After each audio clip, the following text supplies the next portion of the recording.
Mr. President, you said that the U.S. is going to run Venezuela. So who's in power right now? Well, we're going to be running it with a group, and we're going to make sure it's run properly. We're going to rebuild the oil infrastructure, which will cost billions of dollars. It'll be paid for by the oil companies directly. They will be reimbursed for what they're doing, but that's going to be paid. And we're going to get the oil flowing the way it should be. As you know, it was just a minor flow. It was actually a minor flow for what they have. But we're going to run it properly, and we're going to make sure the people of Venezuela are taken care of. We're going to make sure the people that were forced out of Venezuela by this thug are also taken care of. Mr. President, does the U.S. running the country mean that U.S. troops will be on the ground? How will that work? Well, you know, they always say boots on the ground. Oh, so we're not afraid of boots on the ground if we have to have. We had boots on the ground last night at a very high level, actually. We're not afraid of it. We don't mind saying it. But we're going to make sure that that country is run properly. We're not doing this in vain. This is a very dangerous attack. This is an attack that could have gone very, very badly. Could have gone very badly.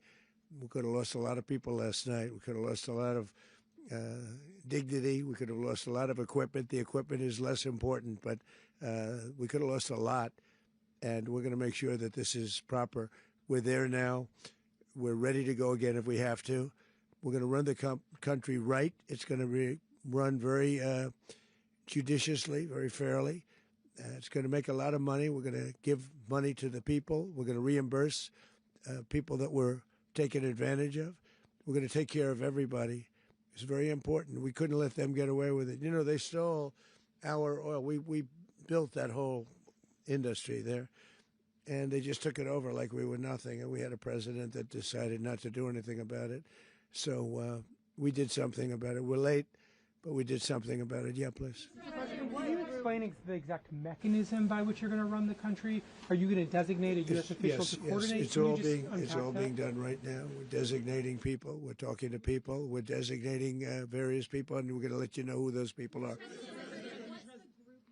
That would run Venezuela. Well, it's largely going to be, for a period of time, the people that are standing right behind me.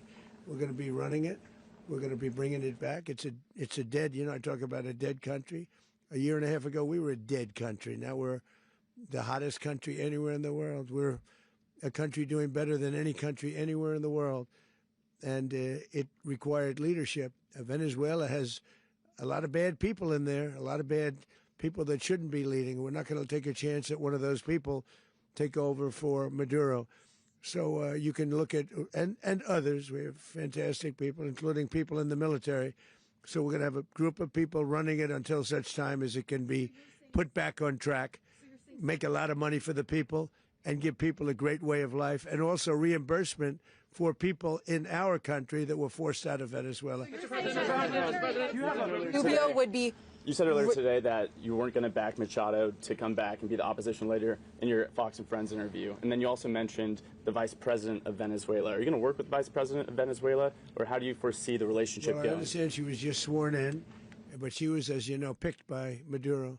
So Marco's working on that directly. He just had a conversation with her, and she's essentially willing to do what we think is necessary to make Venezuela great again. Very simple. Mr. President, Colombian President Gustavo Petro, a couple weeks ago, you said he's got to watch his ass. And today he said he's not concerned about anything happening to him in the aftermath of this operation. So just what your message is about that. Well, he has cocaine mills. He has factories where he makes cocaine. And, yeah, I think I stick by my first statement. He's making cocaine. They're sending it into the United States. So he does have to watch his ass. Mr. President, did you notify any members of Congress in advance? Marco, do you want to talk about that? Because you were involved in it. Sure. We called members of Congress immediately after. This was not the kind of mission that you can do congressional notification on. It was a trigger-based mission in which conditions had to be met night after night. We watched and monitored that for a number of days. So it's just simply not the kind of mission you can call people and say, hey, we may do this at some point in the next 15 days. But it's largely a law enforcement function. Remember, at the end of the day, at its core, this was an arrest of 2 indicted fugitives of American justice, and the Department of War supported the Department of Justice in that job. Now, there are broader policy implications here, but it's just not the kind of mission that you can pre-notify because it endangers the mission. Plus, if I could add one thing to that, Watch this live. Congress has a tendency to leak. This would not be good. If they leaked, General, I think it would have been maybe a very different result. But I have to say, they knew we were coming at some point, you know. We had a lot of ships out there. They sort of knew we were coming. We went there. But Congress will leak, and we don't want leakers. You were one of the only people to watch this all play out live. What was Maduro doing when the U.S. forces entered what I assume would be his home? And also, was there any point where the U.S. was considering, if Maduro pushed back or resisted, killing Maduro? It could have happened. It could have happened. He was trying to get into a safe place. You know what a safe place is, all steel. And he wasn't able to make it to the door because our guys were so fast. They went through the opposition so fast, and there was a lot of opposition. You know, people were wondering, do we get them by surprise? Sort of surprised, but they were waiting for something. It was a lot of opposition.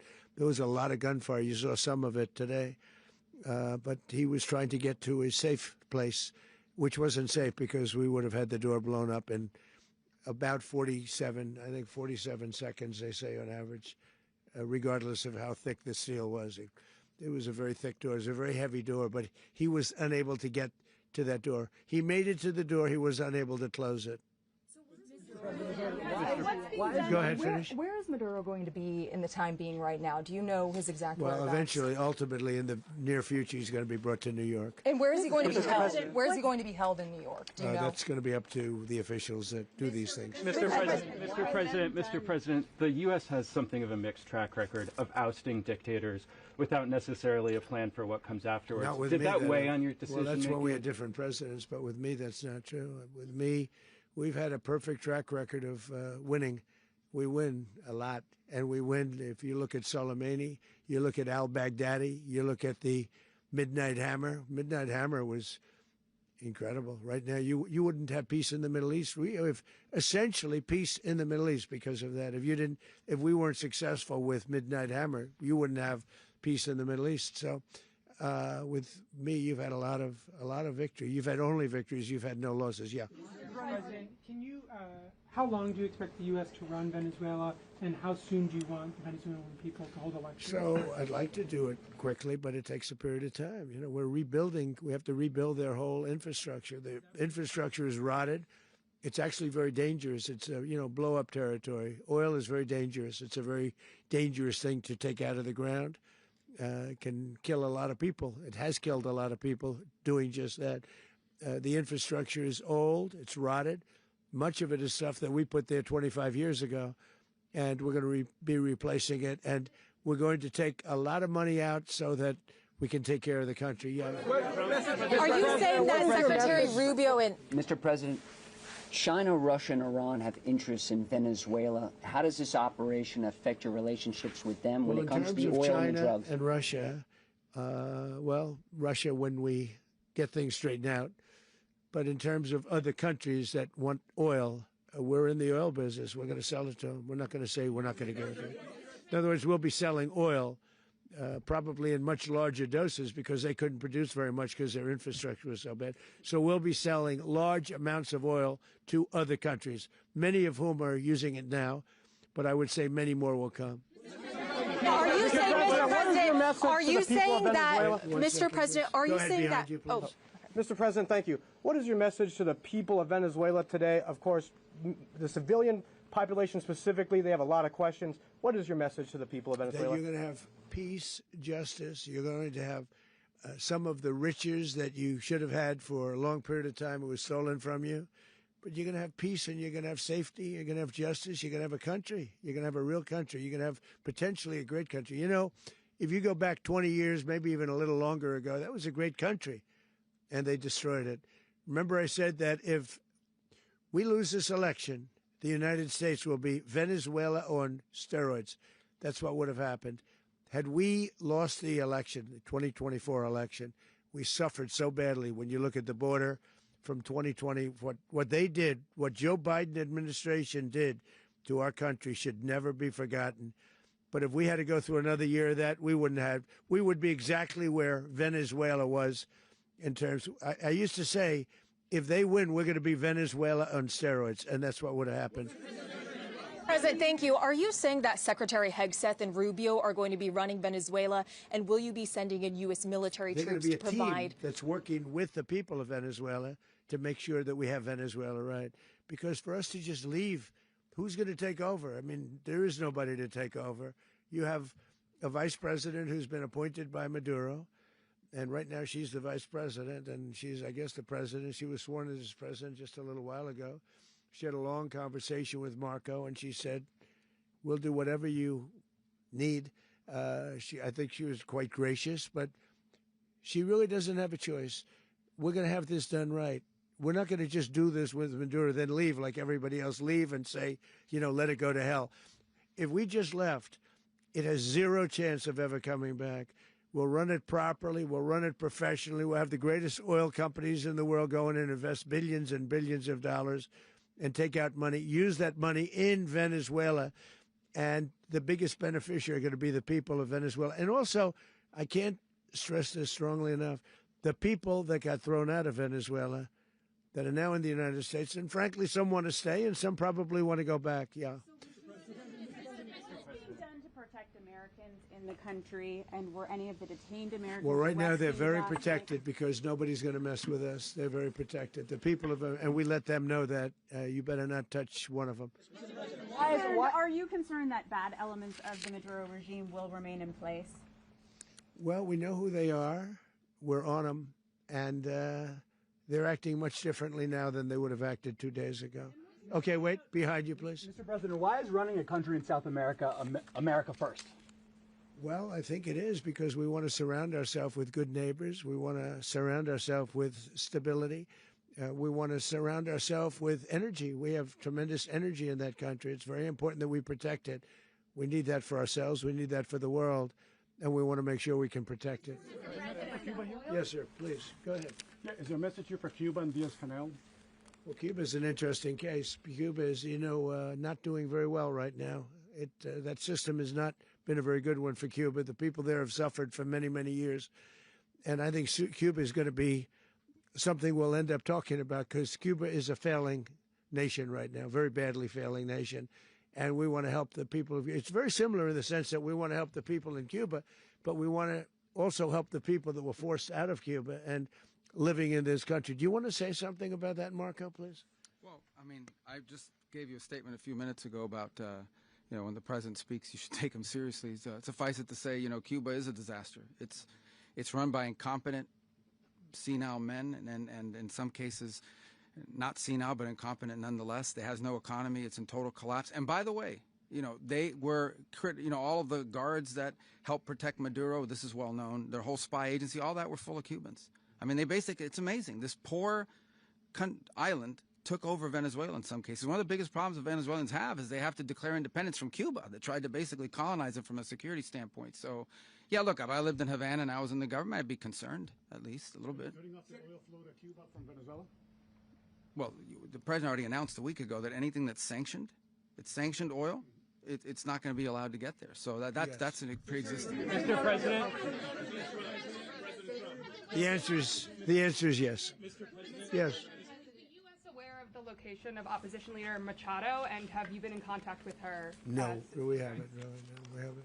Mr. President, do you have any hesitations about Machado? Mr. President, on Monday. Oh, I think it would be very tough for her to be the leader. She doesn't have the support within or the respect within the country. She's a very nice woman, but she doesn't have the respect to be the leader. Mr. President, is it possible that the U.S. ends up administrating Venezuela for years? Well, it won't cost us anything because the money coming out of the ground is very substantial, so it's not going to cost us anything.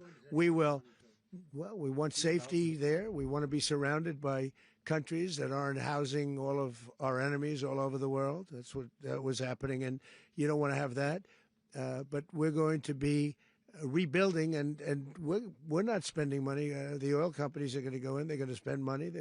We're going to take back the oil that, frankly, we should have taken back a long time ago. A lot of money is coming out of the ground. We're going to get reimbursed for all of that. We're going to get reimbursed for everything that we spend. So it's going to be a very important. This is a very big evening that took place last night. We have to be surrounded by safe, secure countries, and we also have to have energy Very important. We have to have energy that's real energy, not where they're getting 4% and 5% of the energy out of the ground. You take a look. It was such a disaster. So what's going to happen with Venezuela, I think, over the next period of a year is going to be a great thing. And the people of Venezuela will be the biggest beneficiaries. Mr. President, the U.S. military. Mr. President, thank you. What did you last speak to Maduro about when you spoke? And is the Well, US I don't want to get into the Venezuela? conversations, but I did have conversations with him, and I said, you got to surrender. And I actually thought he was pretty close to doing so, but now he wished he did, yeah. You said that Maduro is responsible for drug trafficking. You recently pardoned the former president of Honduras who was convicted of many drug trafficking. Can you explain how these two situations are different? And would you ever pardon Maduro? I endorsed, as you know, the winning president, the man who won in Honduras. I endorsed the man who won in Chile. I endorsed the man who won in Argentina. And we are doing very well with that whole group. What the man that I pardoned was, if you could equate it to us, he was treated like the Biden administration treated a man named Trump. That didn't work out too well for them. This was a man who was persecuted very unfairly. He was the head of the country. He was persecuted very unfairly. And there are a number of them. And we felt that it was a very unfair situation that happened to him. He's also a party member of the man who won. So obviously the people liked what I did. And one of the reasons that was done is because of the fact that the party in power felt very strongly that that man was treated very badly. I studied it very quickly, and then I studied it in great detail. I went to a lot of the people standing behind me, and they felt that that man was persecuted and treated very badly. That's why I gave him a pardon. You referenced boots on the ground earlier. Can you just sort of button this up? Do you envision the U.S. military